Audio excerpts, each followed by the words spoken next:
regard. Oh dear. But yeah, we're cutting that as well.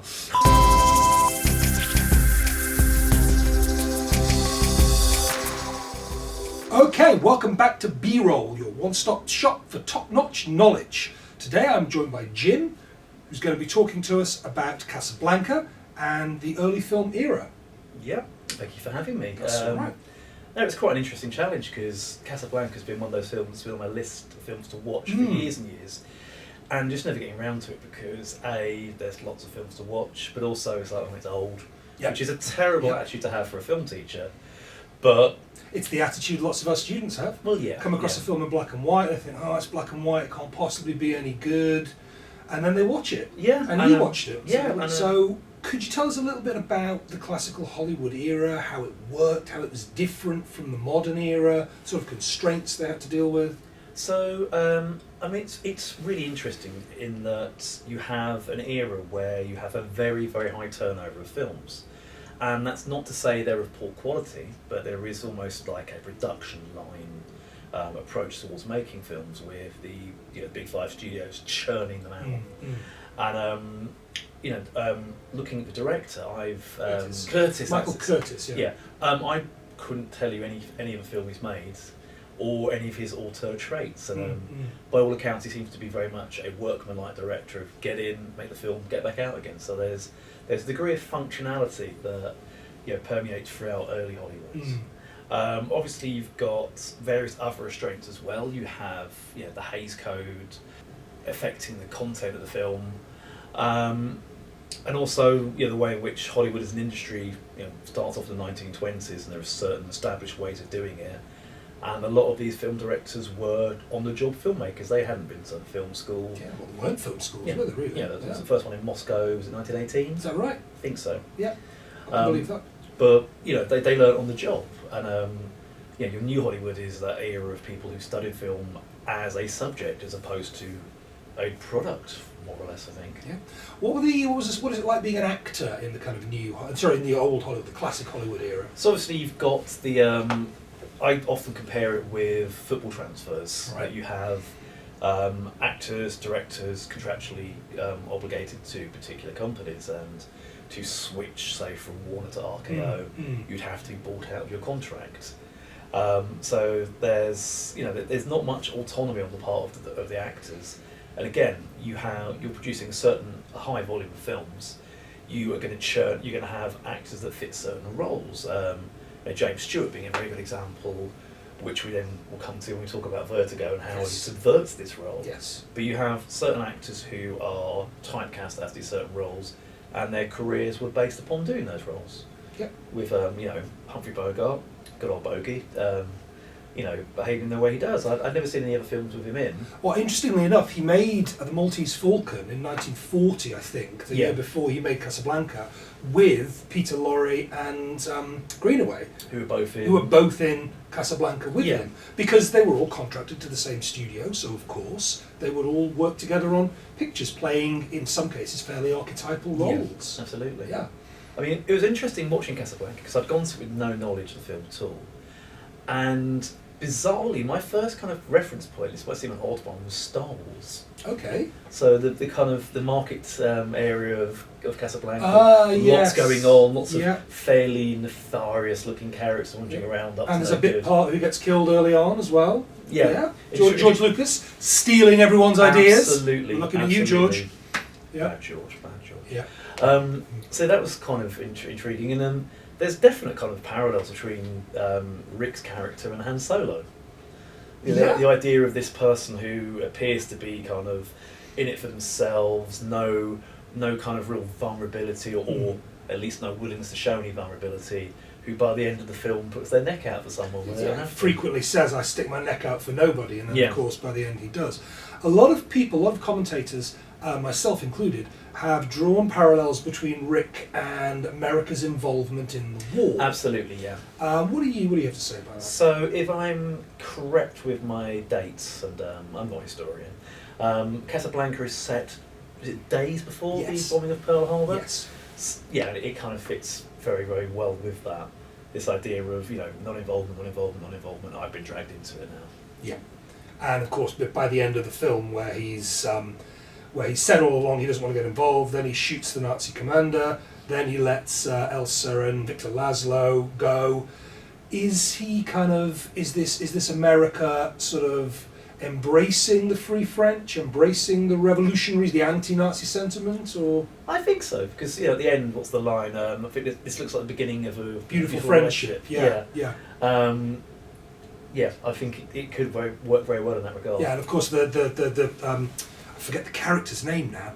He picks up the bottle of Vichy and then throws it away, doesn't he? Okay, yeah. And then decides not to drink it because it's Vichy, and he's turning his back on. He's turning his back on the sort of the Nazi sanctioned Vichy government in Paris and France. So you talked a little bit about the production code, or the Hays Code, as it's more commonly referred to. What could you tell us about the sort of things that people were and weren't allowed to do under the Hays Code, and then how this film fits into that? Okay, so with the Hays Code, just depending upon how much you know of it, the viewers, not you. It was a self-imposed set of restrictions because at the time there was no legislature for film, but it wasn't covered under the Fourth Amendment. I forget. So whatever gives you kind of the artistic freedom of speech, it wasn't included under. That's First Amendment freedom of speech. It's First Amendment. Yeah. And so there was the fear of sanctions possibly coming, and they would have been state by state.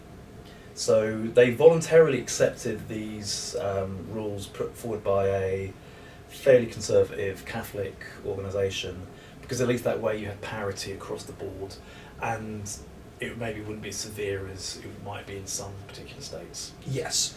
And the kind of the limitations posed by the Hays Code came about partly due to film, and this is so very, very contextual, film becoming edgier in the 1930s. What with the decline in cinema attendances due to the Great Depression, fundamentally cinema, like any art, is business, and they need to get bums on seats. So making film more salacious and having more films about gangsters would be more appealing to audiences, but also a big moral panic. So the Hays Code would partly address those ideas. I mean, one of the things Bogart was famous for is playing these sort of heel roles, or these sort of tough guy roles. And obviously a lot of audiences going to see Casablanca, it's got Bogart on the front, they're expecting him to be in this tough guy role. Yeah. And then he's this pacifist almost, who refuses to get involved in anything. And he shoots the Nazi at the end of the film. But it's a Nazi, it's fair enough. Well, absolutely. Yeah. It's we're cutting that, by the way. Girls, we're cutting that bit. So Bogart is in this kind of heel role. He's traditionally a tough guy. In this film, he's not a tough guy. Audiences come with the expectation of him being a tough guy, and there's certain things under the Hays Code that you couldn't really do, like showing blood or excessive violence, if it's not morally justified. Yeah. So if you're a bad guy, you can't go around shooting loads of people. But if you're a good guy shooting evil people, that's slightly different. I mean, I know there are a couple of characters that are killed at the start of the film. One of them's running away from the Nazi controlled police force, and they shoot him. That's the bad guys, establishing that the bad guys do bad things. Yeah, but for your main hero to shoot someone, not in cold blood, but to shoot someone by the end of the film, it's quite racy, it's quite edgy, the Hays Code. And it's one example of a few areas of sort of edginess. I mean, you mentioned about Brick being a pacifist, but there is the kind of allusion to him having been involved in the resistance earlier. Was it gun running in Ethiopia? Yeah, I mean, my interpretation of that is always that he's an opportunist merchant. Yeah, he's in it for the money. Absolutely. He'll sell guns to both sides and pocket the cash. He's the latter-day Quark, if you will. Well, as you get that reference. But also, we got a nice comparison with the guy who will sort out the papers. I can't remember his name now. Do you mean the guy who runs the other cafe? Yes. The character's name. It's Greenaway. Yeah. It's sorry, it's not Greenaway. It's Green Street. Yeah. Sydney Green Street. Yeah, he's even more amoral than. Oh, absolutely, and he always plays those sorts of characters as well. He plays exactly the same. He plays the antiquities dealer in the Maltese Falcon who wants to buy the Maltese Falcon. No, absolutely. So I think Rick's an opportunist, isn't he? Really. And he gives that up at the end for a moral code, which at the end of the day is something an opportunist can't really afford to have. Yeah. Moral code. I mean, he keeps saying, doesn't he, that he profited quite well, but he would have profited more if he'd been on the other side. Yeah, yeah. I just wanted to go back to a couple of things on the Hays Code. One of the reasons I read this, I heard this somewhere. One of the reasons that Rick is not able to get on the plane with Ilsa at the end is to do with the Hays Code. Is because she's married. Yes. And he cannot be cavorting. They cannot be seen to be endorsing adultery. Yeah. Which is why he has to stay behind and gets that kind of bromance going. And he simply cannot. He cannot get together with Ilsa because of the Hays Code. Yeah, just those kind of very, very strong Christian values that permeate throughout all the cinema at that time. It did. There's a wonderful moment as well in. When Ilsa and Rick get together for the first time, and she says, I just can't resist you anymore, and she comes up to him and they kiss. And the kiss only lasts about a second, because another thing you can't do in the Hays Code is show passionate kissing. So they cut that, but they cut away, the two of them embracing, they cut away to this incredibly phallic symbol of the search tower. Yes. Kind of rising up out of the ground. And I thought that was a really subtle kind of way of circumnavigating, or circumcising, if you will, the Hays Code. I don't know what you think. Yeah, I mean, it's the kind of thing that Hitchcock was renowned for as well, wasn't it? With which film was it? North by Northwest. Oh, on the train. On the train, and then we see the train entering a tunnel. Oh yes. Cheers, Hitchcock. Yes, yeah, and of course all the phallic. All the phallic symbolism is phallic, not yonic. Yeah. It's always about the man, yep, pushing the male forward. Because there are sometimes questions on gender that come up, aren't there? Yeah, absolutely. I mean, the one last year for the Hollywood film was about representations of ethnicity and gender. Ethnicity and or gender, wasn't it? And I can see why they made it and or, because we did Vertigo. And with Vertigo agenda, that's a gift. Yeah, you've got loads you can talk about. Objectification of women, male gaze. Characters in that film? The only character I can think of who isn't a white Anglo-Saxon Protestant is someone who we never actually see, which is Carlotta. Yeah, Valdez. Yeah. And we only see her in the dream sequence. The dream sequence. The flashback. Yeah. So it's. And obviously with those kind of questions you can address the absence of something, but there's not much meat in that for a film. Not really, obviously for Casablanca as well, you've got Sam. Yeah. But he's in the 2 or 3 scenes. Yeah.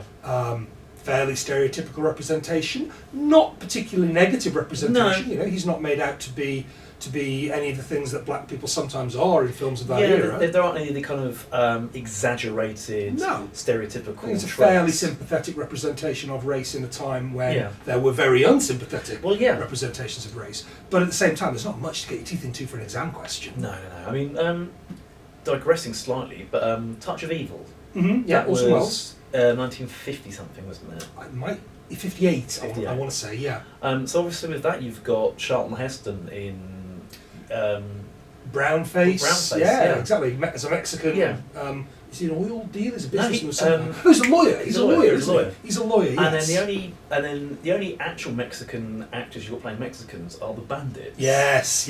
And, yeah. It's a tricky one because I mean you have to really be aware of context with that. That we look at that and go, that's awful.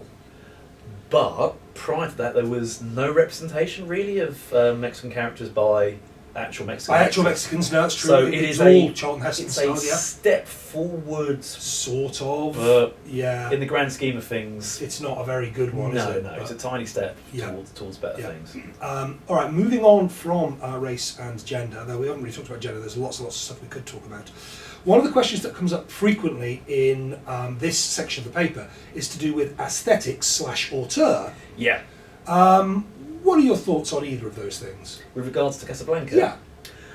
So obviously the aesthetic, you've got this kind of harking back to film noir, lots of shadows and using symbolic kind of forms. So characters' faces not being illuminated to suggest ulterior motives, suggesting slightly larger sets, the use of shadows, and murky morality, which is something that the Hays Code prohibited that to a large degree. So do you think Elsa is a femme fatale? Is she Elsa's an interesting character, because I mean, traditionally the femme fatale seduces and stitches up the...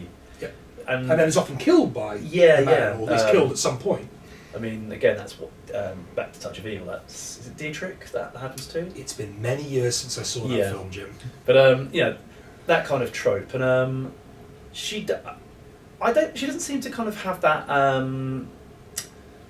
poisonous side to her that femme fatales generally do, with, harking back to the whole Madonna whore thing of absolutely women are either nurturing or they're venomous and seductive and will lead to the downfall of the man. Yeah. She doesn't have that side to her, and I know Bergman herself she viewed herself as a fairly strong feminist outside of film, and I think Ilsa's a fairly strong character. She's not kind of this constant damsel in distress, this prize that's passive whilst... I mean, she pulls a gun on Rick, but do we ever get the impression that she's going to use it?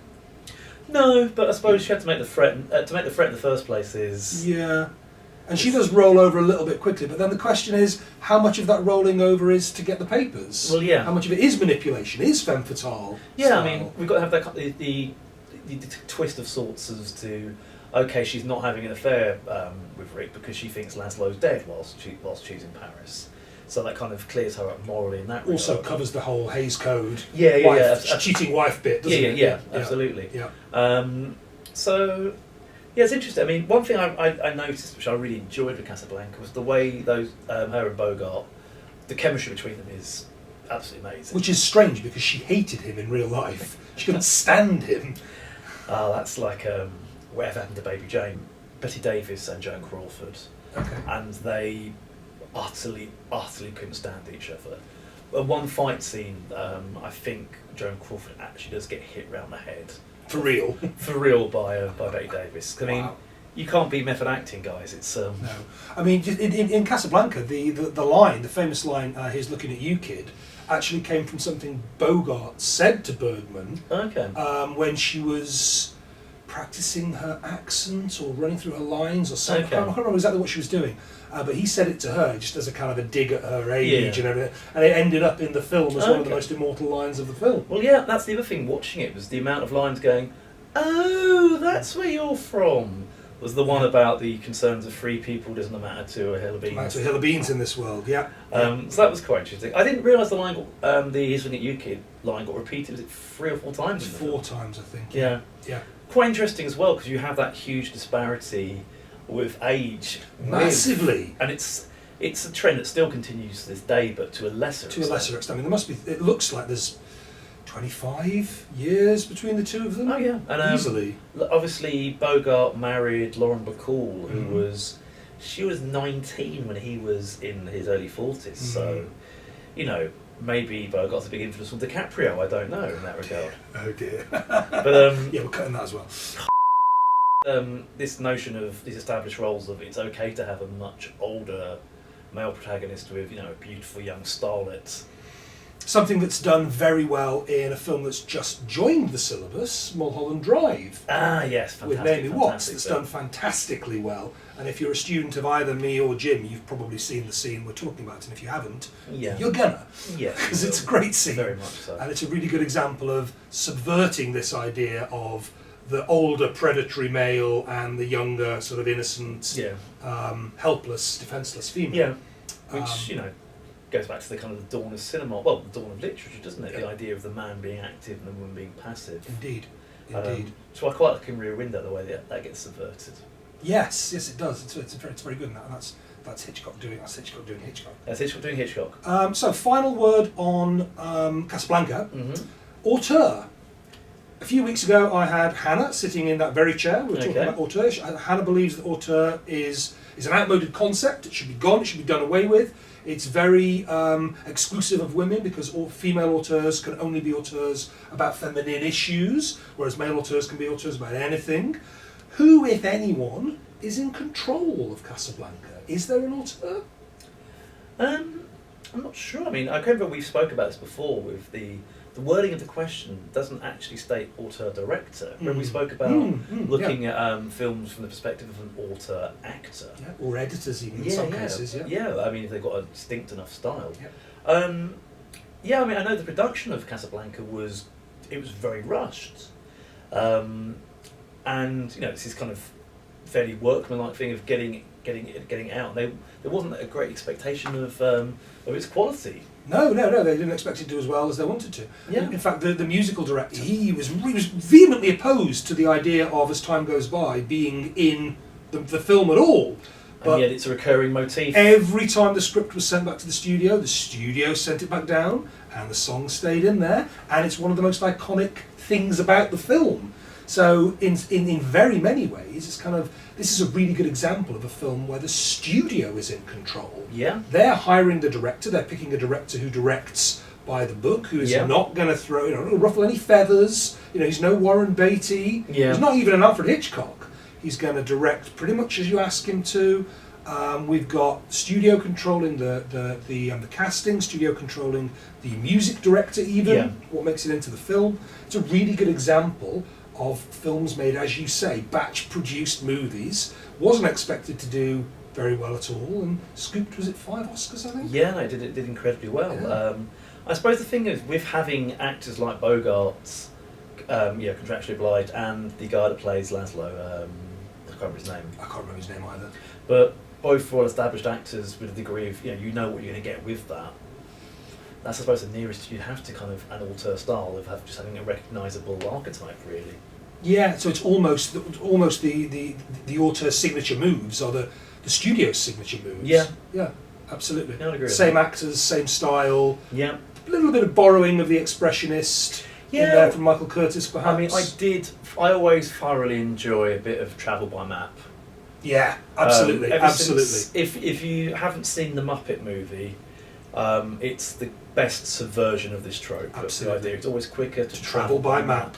Really used well in Indiana Jones Yes, films yes, as well. yes. Yeah. Again, you can see that George Lucas and Spielberg or New Hollywood both grew up with the your matinee. Absolutely, your double features. Yeah, double feature. Your newsreel in the middle. Yeah, and it's that imprint is all over their films, and we can see it linking back to this classic era. Yeah, I think it's really good. I think that brings our discussion of Casablanca to a close. Okay. So thank you very much for joining us on B-Roll.